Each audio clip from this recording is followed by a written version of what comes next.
जय हिंद साथियों, कैसे हैं आप सब। उम्मीद करता हूं अच्छे होंगे। मैं आज आपके लिए लाया हूं एक महत्वपूर्ण चैप्टर जो है विजयनगर एवं अन्य प्रांतीय राज्य। ये चैप्टर ऐसा है दोस्तों कि यहाँ से 1 से 2 नंबर का क्वेश्चन हमेशा आता रहता है। दोस्तों, आप किसी भी एग्जाम की तैयारी कर रहे होंगे तो ये चैप्टर आपके एग्जाम के लिए, ये क्वेश्चंस आपके एग्जाम के लिए बहुत ही महत्वपूर्ण होने वाले हैं। तो इस वीडियो में बने रहिएगा आप लोग, और चैनल पर नए हैं तो चैनल को सब्सक्राइब, लाइक, शेयर जरूर से कर दीजिएगा और बताइएगा कि ये प्रश्न आपको कैसा लगा। दोस्तों, तो चलिए शुरू करते हैं और देखते हैं कि विजयनगर एवं अन्य प्रांतीय राज्य से क्वेश्चन क्या क्या बन सकते हैं आपके एग्जाम के लिए। तो चलिए स्टार्ट करते हैं और देखते हैं कि क्वेश्चन क्या है। क्वेश्चन है दोस्तों, किसे मध्य युग का प्रथम हिंदू साम्राज्य माना जाता है। तो आपका राइट आंसर हो जाएगा विजयनगर को। क्या हो जाएगा दोस्तों? मध्य युग का प्रथम हिंदू साम्राज्य माना जाता है तो विजयनगर को माना जाता है, याद रखिएगा आप लोग। अगला क्वेश्चन पे चलते हैं। विजयनगर साम्राज्य की स्थापना कब हुई थी? तो 14वीं सदी में विजयनगर साम्राज्य की स्थापना हुई थी, आप लोग याद रखिएगा। अगला क्वेश्चन, विजयनगर साम्राज्य के संस्थापक कौन थे? तो हरियर एवं बुक्का थे, इसे भी आप लोग याद रखिएगा। विजयनगर साम्राज्य की स्थापना कब हुई थी? तो 1336 ईस्वी में हुई थी, 14वीं सदी में, याद रखिएगा। अगला क्वेश्चन पे चलते हैं।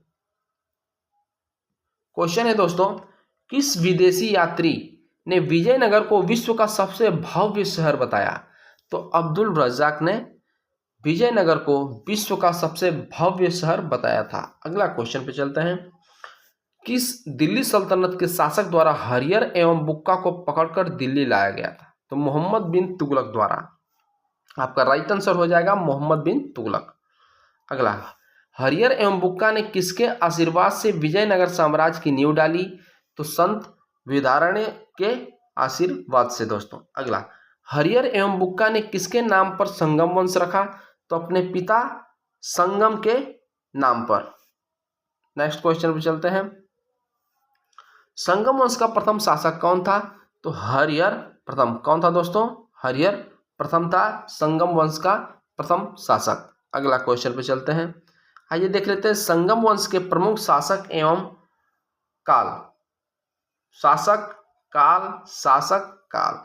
तो हरियर हो जाएगा 1336 से 1356। हरियर सेकेंड हो जाएगा दोस्तों 1377 से 1404। देवराय सेकेंड हो जाएगा दोस्तों 1422 से 1446। विरूपाक्ष सेकेंड हो जाएगा आपका दोस्तों 1465 से 1485। बुक्का प्रथम हो जाएगा 1356 से 1377। देवराय प्रथम हो जाएगा 1406 से 1422। मल्लिकार्जुन हो जाएगा दोस्तों आपका 1446 से 1465 आपका हो जाएगा, याद रखिएगा आप लोग दोस्तों। अगला क्वेश्चन पे चलते हैं। विजयनगर के पहले शासक जिसने बहमनियों से गोवा को छीना? तो हरियर द्वितीय। विजयनगर से पहले इनकी राजधानी कहाँ थी? तो अनगोंदी थी। कहाँ थी दोस्तों? अनगोंदी। अगला क्वेश्चन, हरियर प्रथम की मृत्यु कब हुई थी? तो 1356 ईस्वी में हरियर प्रथम की मृत्यु हो गई थी। हरियर प्रथम का उत्तराधिकारी कौन था? तो बुक्का प्रथम था। कौन था दोस्तों? बुक्का प्रथम। बुक्का ने कौन सी उपाधि धारण की थी? तो वेद मार्ग प्रतिष्ठापक की उपाधि बुक्का ने धारण की थी दोस्तों। अगला क्वेश्चन पे चलते हैं। किसने राज्य में सिंचाई सुविधा के लिए तुंगभद्रा नदी पर बांध बनाकर नहरें निकलवाई? तो देवराय प्रथम ने यह कार्य किया था। इटली का यात्री निकोली कोंटी किसके काल में विजयनगर आया? तो देवराय प्रथम के काल में आया था दोस्तों। अगला क्वेश्चन पे चलते हैं। नेक्स्ट क्वेश्चन क्या है? क्वेश्चन है दोस्तों, मुस्लिमों को सेना में नियुक्त करने वाला विजयनगर का प्रथम शासक था? तो देवराय प्रथम था। देवराय द्वितीय को अन्य किस नाम से जाना जाता है? तो इमादी देवराय के नाम से जाना जाता है। संगम वंश का सबसे प्रतापी राजा कौन था? तो देवराय द्वितीय था। किसने अपनी सेना में तुर्क धनुर्धारियों की भर्ती किया? तो देवराय द्वितीय ने किया था दोस्तों, याद रखिएगा। अगला क्वेश्चन पे चलते हैं। तेलुगु कवि श्रीनाथ किसके दरबार में रहता था? तो देवराय द्वितीय के दरबार में रहता था। किसने मुसलमानों को धार्मिक स्वतंत्रता दे रखी थी? तो देवराय द्वितीय ने दे रखी थी। अगला क्वेश्चन पे चलते हैं। नेक्स्ट क्वेश्चन क्या है? फारस के सुल्तान मिर्जा शाहरुख के राजदूत अब्दुल रज्जाक किसके काल में विजयनगर आया? तो देवराय द्वितीय के दरबार में आया था। अगला क्वेश्चन पे चलते हैं। अभिलेखों में देवराय द्वितीय को क्या कहा गया है? तो गजब टेकर कहा गया है। क्या कहा गया है? गजब टेकर। अगला क्वेश्चन पे चलते हैं। प्रौढ़ देवराय किसे कहा जाता है? तो देवराय द्वितीय को कहा जाता है। संगम वंश का अंतिम शासक कौन था? तो विस्पाक्ष था। कौन था दोस्तों? विस्पाक्ष। अगला क्वेश्चन पे चलते हैं। सालू वंश की स्थापना किसने और कब की गई? तो राइट आंसर हो जाएगा सालू नरसिंह 1485 आपका हो जाएगा राइट। अगला क्वेश्चन पे चलते हैं। तुलु वंश की स्थापना किसने और कब की गई? तो वीर नरसिंह द्वारा 1505 ईस्वी में तुलु वंश की स्थापना की गई है दोस्तों। कौन किया है? वीर नरसिंह ने 1505 ईस्वी में। कृष्णदेवराय कौन था? तो वीर नरसिंह का छोटा भाई था कृष्णदेवराय। अगला, कृष्णदेवराय किस मुगल शासक के समकालीन थे? तो बाबर के समकालीन थे। विजयनगर का महानतम शासक कौन था? तो कृष्णदेवराय था दोस्तों। कृष्णदेवराय कब गद्दी पर बैठा? तो 8 अगस्त 1509 को वो गद्दी पर बैठ गए थे। अगला क्वेश्चन पे चलते हैं। कृष्णदेवराय ने कौन सी उपाधि धारण ग्रहण की थी?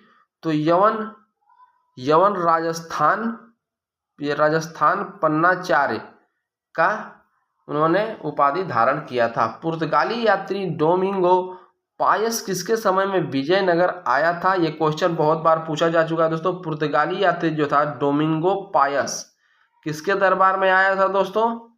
तो आपका राइट आंसर हो जाएगा कृष्णदेवराय के दरबार में आया था। याद रखिएगा, ये क्वेश्चन बहुत बार आ चुका है।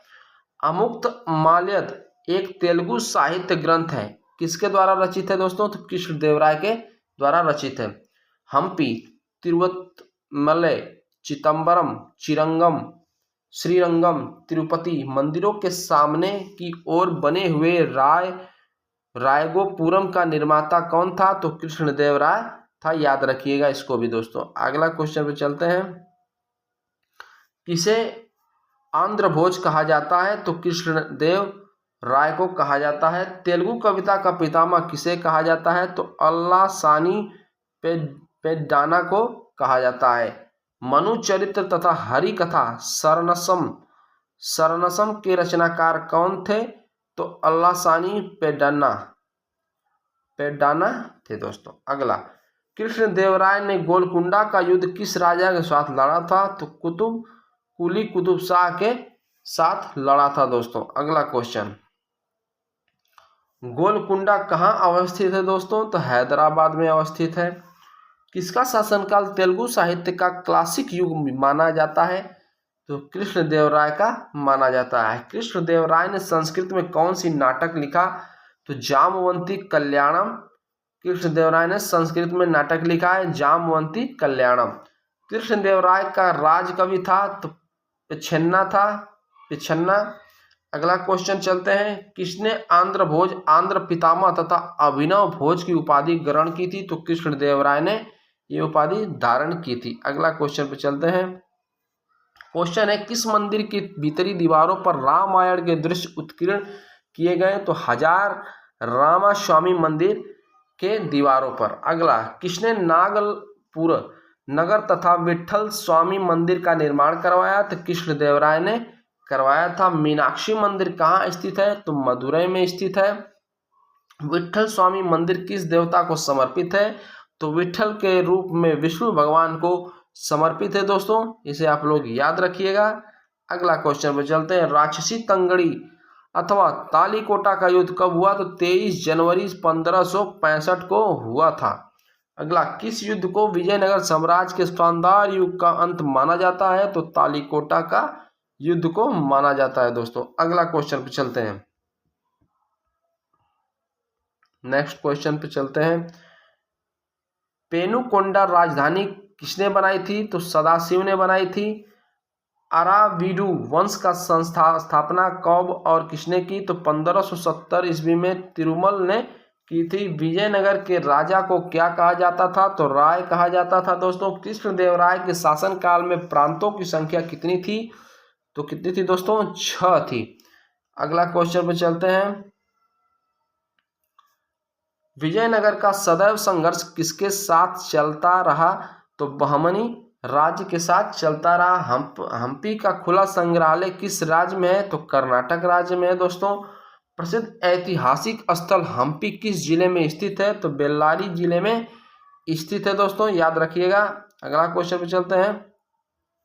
क्वेश्चन है विजयनगर साम्राज्य के अवशेष कहाँ पर प्राप्त हुआ? तो हम्पी कर्नाटक में पड़ता है दोस्तों, वहां पर प्राप्त हुआ था।